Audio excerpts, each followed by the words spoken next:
میں گزشتہ تقریباً 3 سال سے محکمہ مال کے اہلکاروں کے نامناسب رویے، ان کے تعصب، ان کی جانب سے ریکارڈ مال میں کیے گئے توڑ پھوڑ اور غلط نشاندہیوں کا شکار رہا ہوں۔ تو الحمدللہ ابھی کمشنر صاحب نے حکم دیا تھا اور اس پہ عمل شروع ہو گیا ہے۔ جناب ڈپٹی کمشنر صاحب نے ایک افیسران پر مشتمل کمیشن بنایا، جس نے موقع بھی دیکھ لیا، نشاندہی بھی کی کر لی۔ ابھی اس کی انتظار ہے رپورٹ کا، اور مجھے امید ہے، میں توقع کرتا ہوں کہ جن ہمارے محکمہ کے افیسران نے موقع دیکھا ہے وہ اللہ اور رسول کو حاضر ناظر جان کر اور اپنا مذہبی فریضہ بھی اور اپنے محکمانہ ذمہ داریوں کو سمجھتے ہوئے بغیر کسی کو فیور دیے، بغیر کسی دباؤ میں آئے،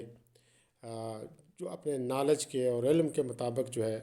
وہ درست رپورٹ دیں گے۔ تو میں سمجھتا ہوں کہ یہ بظاہر ایک معمولی سا کام تھا، جو میری پہلی درخواست پہ جناب پٹواری صاحب کر لیتے، کرداور صاحب کر لیتے، نائب تحصیلدار صاحب کر لیتے، لیکن مجھے 3 سال تک مختلف افیسران کے پاس اور اہلکاروں کے پاس جانا پڑا۔ تو یہ بڑا افسوسناک عمل ہے۔ میں سوشل میڈیا پہ اس لیے لکھتا رہا کہ میں یہ بتانا چاہتا تھا کہ یہ ہمارا نظام، کہ جہاں میرے پاس اپروچ ہے، میں کمشنر صاحب کے پاس جا سکتا ہوں، ڈپٹی کمشنر صاحب کے پاس جا سکتا ہوں، گورنمنٹ کی کسی اور صاحب اقتدار کے پاس جا سکتا ہوں، یا میرے پاس آنے جانے کے اخراجات موجود ہیں، مجھے وہاں آفس میں جانے سے شاید کوئی روک بھی نہیں رہا۔ تو اگر میں اس کا شکار ہوں تو پھر عام شہری جس کے پاس وہ وسائل نہیں ہیں، جس کے پاس وہ رابطے نہیں ہیں، تو اس کا حشر کیا ہوگا؟ تو اس لیے میں بار بار لکھتا رہا۔ مجھے بعض دوستوں احباب نے کہا کہ آپ کی بڑی توہین ہوتی ہے اور آپ کی یہ کمزوری دکھائی دیتی ہے جب آپ اس بات کا تذکرہ کرتے ہیں۔ تو میں بنیادی طور پہ یہ سوالیہ نشان اٹھا رہا تھا پورے نظام کے اوپر۔ مجھے خوشی ہے کہ جناب کمشنر صاحب نے نوٹس لیا اور مجھے امید ہے کہ مجھے انصاف ملے گا۔ تو اگر کہیں محکمے نے آپ کے پھر ڈنڈی ماری تو انشاءاللہ میں وہ کمشنر صاحب کے نوٹس میں لاؤں گا اور اس کی تحقیق بھی ہو جائے گی، اور پھر میں سزا کا مطالبہ بھی یقیناً کروں گا۔ لیکن مجھے امید ہے کہ افیسران جو ہے وہ اپنی ذمہ داری غیر جانبداری کے ساتھ، انصاف کے ساتھ پوری کریں گے۔ میں اس بات پہ بھی بڑا خوش ہوں کہ ہمارے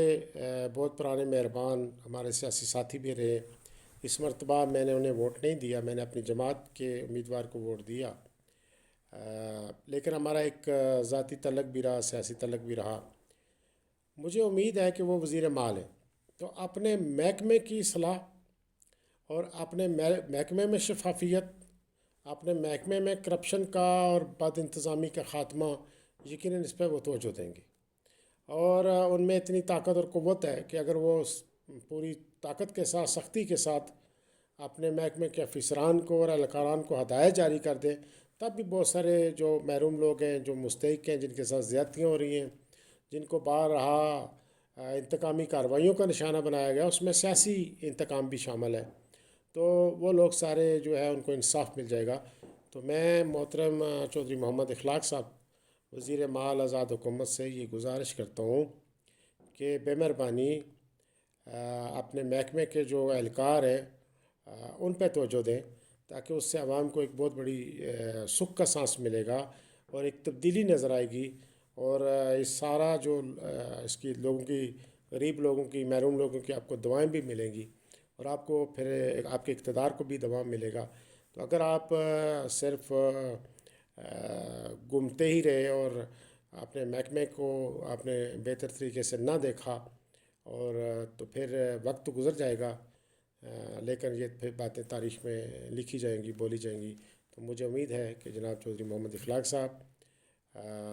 اپنے محکمے کے اندر یہ اصلاح کریں گے۔ اور سب سے بڑا امتحان اس وقت تحصیل سہسا میں گرداور صاحب، نائب تحصیلدار صاحب اور پٹواری صاحب، تینوں ان کی برادری کے بھی ہیں اور ان کے عزیز بھی ہیں، اور یقیناً انہیں پتہ ہے کہ وزیر مال صاحب انصاف چاہتے ہیں، وزیر مال صاحب کسی کے فیور میں نہیں ہیں، وہ انصاف دینا چاہتے ہیں۔ تو اگر ان کے ہوتے ہوئے بھی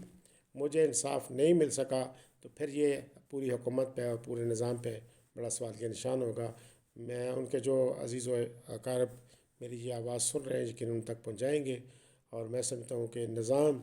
کی تبدیلی جو ہے یہ عوام کا بنیادی مطالبہ ہے، اور اسی سے عوام کو سکھ ملے گا۔ اور وہ تبدیلی یہ ہے کہ وہ اپنے محکمے کے جو اہلکار ہیں، جو افسران ہیں، ان کی اصلاح کر لیں، انہیں حکم دیں کہ عوام کو بر وقت انصاف مہیا کریں۔ والسلام علیکم ورحمۃ اللہ۔